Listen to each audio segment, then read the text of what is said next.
Friday night, and this is Something Spooky, Season 3, Episode 1. This season, we ask the age-old question, was it really that bad? And tonight, we begin with a film that was supposed to breathe new life into an already established franchise. Talking 1982's Halloween 3, Season of the Witch. The film was originally going to be directed by Joe Dante, and he brought aboard a writer of his own who put in a draft that was less bloody and violent and focused more on psychological terror.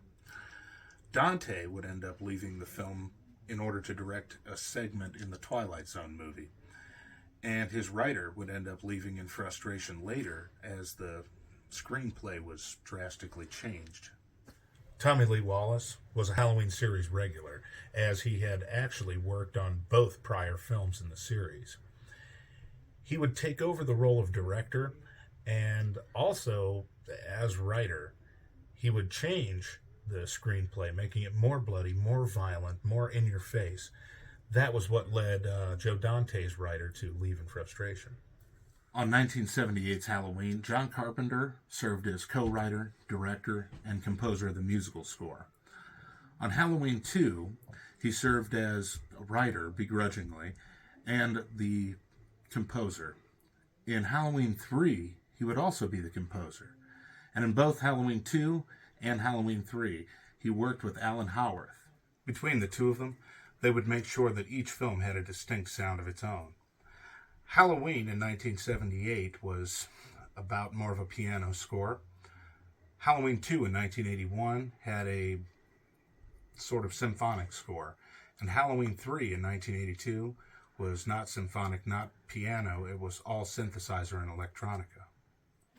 The three masks seen in the film, a glow-in-the-dark skeleton, a witch, and a pumpkin, were all the creation of legendary special effects and mask maker Don Post.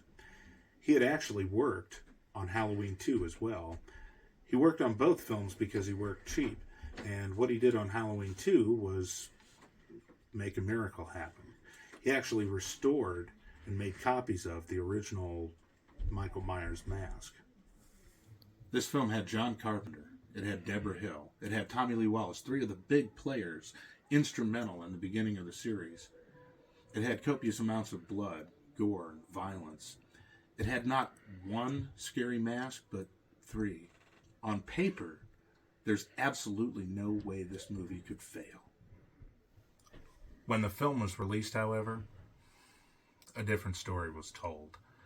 Critics and audiences alike just absolutely hated the movie. They rebelled against it. When it came out on VHS, it picked up sort of a cult following, and 45 years later, that cult following is not only as strong as it was then, but way stronger. It was just that in 1982, the world definitely was not ready for a Halloween film that didn't feature Michael Myers. To completely understand what people hated about it, we can't just focus on how it was made. We have to look at what it was all about. This movie was cheesy. It was corny in places, had clunky acting in places, and it had an overabundance of blood and gore. It was also another Tom Atkins vehicle in which he plays the exact same character under the John Carpenter banner.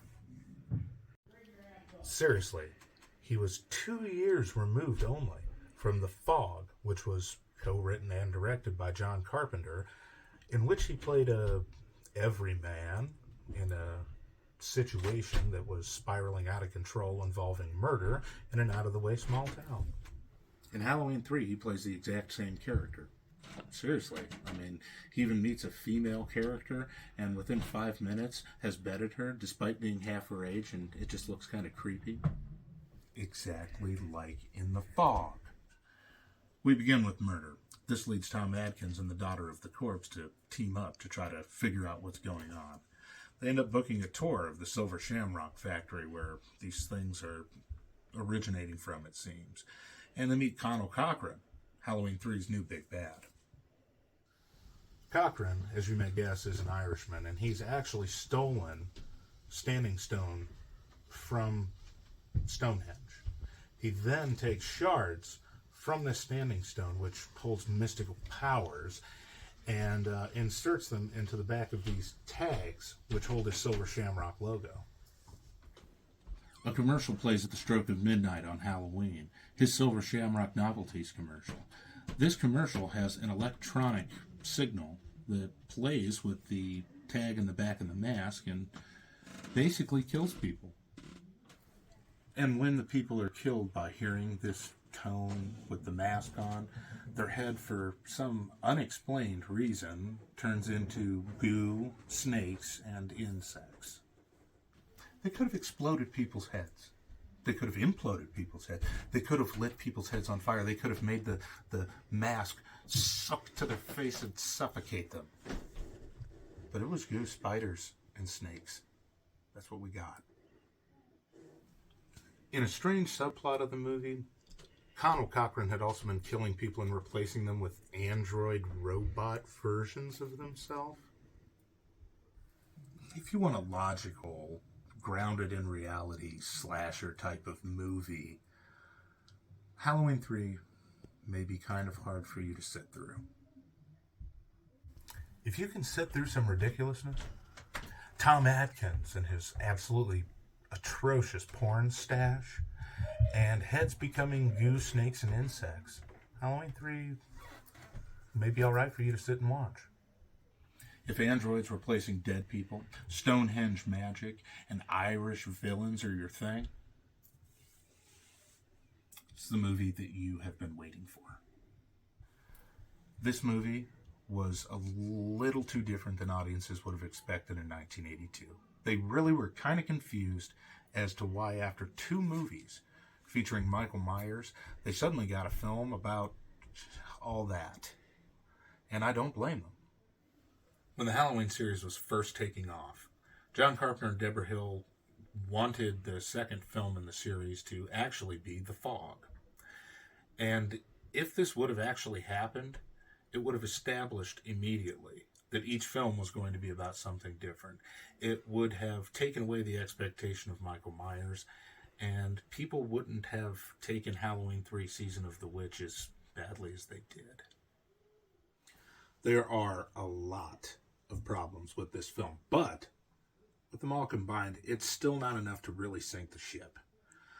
What it is a pretty bad and poorly executed Halloween movie.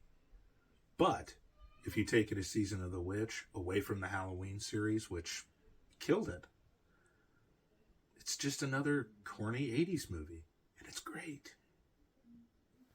I've seen a lot of bad movies in an attempt to make a comprehensive and detailed review of horror films for the seasons of this show. There are some movies that are so bad that you never want to watch again. There are movies that are even worse than that, and they're the ones that you want to turn off before they're even done because they're that bad. Halloween 3 was a movie that was supposed to be bad. So I sat down watching it knowing that, and found out that I kind of like it. So, the $1 million question. Was it really that bad? No, it really wasn't. So, check out that movie. Thank you for watching. Like, share, and subscribe. Make sure to hit the notification icon to never miss an episode. Stay spooky, folks. We'll see you next Friday.